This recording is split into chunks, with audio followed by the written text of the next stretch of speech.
Trapper Ed, I'm gonna show you something. My tomato plant, isn't it beautiful? Look at this. That's a Roma tomato plant. It's growing pretty big. There's another one. I got two Romas. Look at, see all the flowers? But I don't know if they're gonna fertilize because don't see any ants. No ants.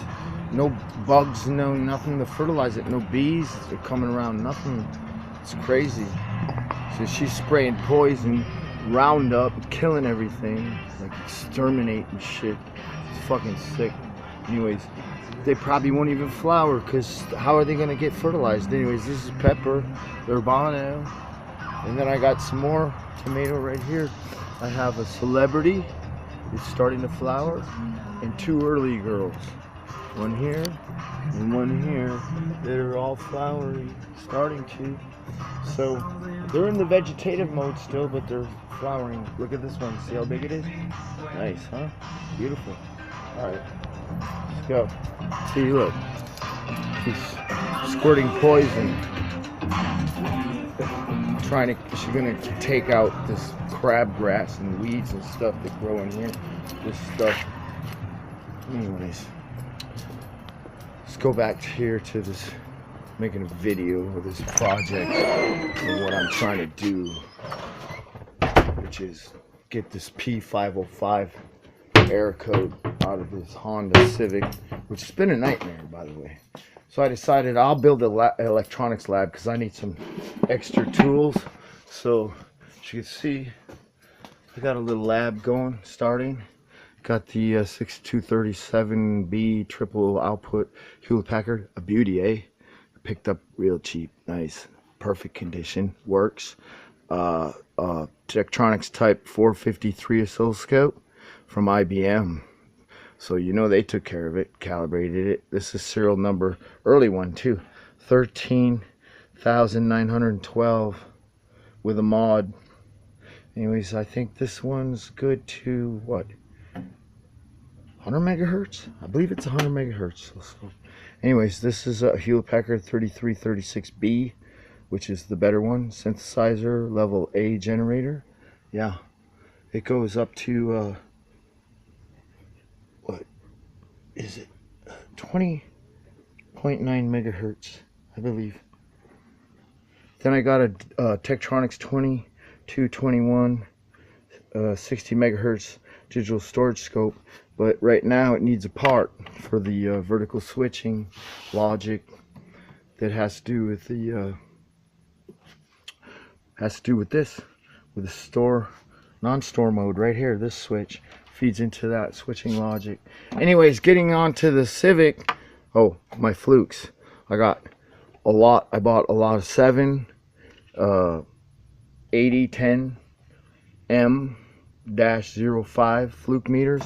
They're really good, really nice, and they all work except for 2. So 5 out of the lot of 7 worked, and then I got a battery operated one that works perfect too, which is a 50 model, 8050. Awesome, huh? Got more stuff coming, more goodies coming. Anyways, getting on to this, let's see if we could turn on some light onto the situation. Getting onto this schematic, what I've found out is that right here, the evaporative emission purge control solenoid valve has the voltage from the supply, the 14 volts from the battery, but there's no control voltage on the other side that's coming from the computer. So that line all the way back here is not working correctly. And then this, same thing with this. The evaporative emissions canister vent shut valve, it's open normally, and when it's actuated, it's closed. So I can get it to work with battery voltage, but it won't work with the computer control voltage. So something's up with the computer powertrain, the powertrain control module. I don't know, but I think it might be having to do with the actual grounding, which is questionable at this point. So I have to troubleshoot it some more. So that's what we're busy doing. And In order to do that, I pulled the canister out and I hooked it up to the battery voltage using clip leads like this. Positive to positive and negative to negative, and then what you do is you'll hear it click and you won't be able to blow through this tube. Normally you'll be able to blow through the tube and go like this, watch. And you can hear it. And then when it's actuated, it closes. And this one's fine. That one's fine. This is my other 453 Tektronix, which I'm using right now. Ain't it a beauty, eh? It's a later serial number. What serial number is this? This is a 21,306. Different serial number, little different animal. Awesome. These are awesome. Awesome. Anyways, I was probing the pulse, and I could detect a little pulse, but it looked like it was getting sucked down to ground. So I measured the voltage across this, and basically I had 14 volts on either side, which meant it's an open, which means that the terminal here is not getting sumped to ground, to the computer ground, which then makes me think, okay, it's got to be a computer grounding problem, doesn't it? Anyways,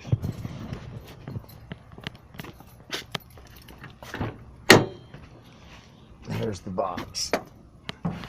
Here's the box. And so I thought I'm gonna troubleshoot it by ohming out the wires. So I'm looking for a green and white wire, which here's one right here. But I'm gonna look at the schematic and make sure it's right. I'm gonna ohm it out. Take these connectors off so that I don't damage the box, and I'll ohm it out and check the wiring from the terminal where it plugs in over here, the connector back, and that way we can check. So what we're looking for is the black and the yellow wire is the battery voltage, and we've already measured it, 14 volts. We know it's good, but what we want to trace is this white and green wire back to the control connector that plugs into the PCM to make sure that the wire's not burnt or open. Maybe it's broken, we don't know.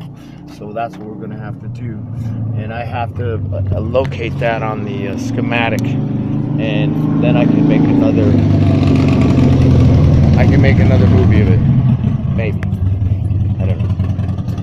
Or we can just do it right now. Let's see.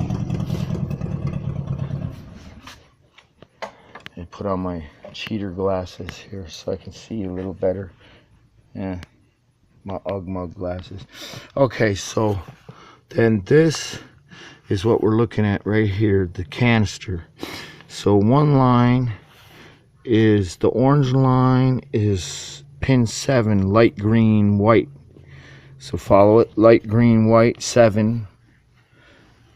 And I told you already before that the problem was on 7 and 11. See, look, 7 and 11. So that's the two problems with the evaporative system. Now, it's pins 7 and 11. So it's red and yellow and light green and white.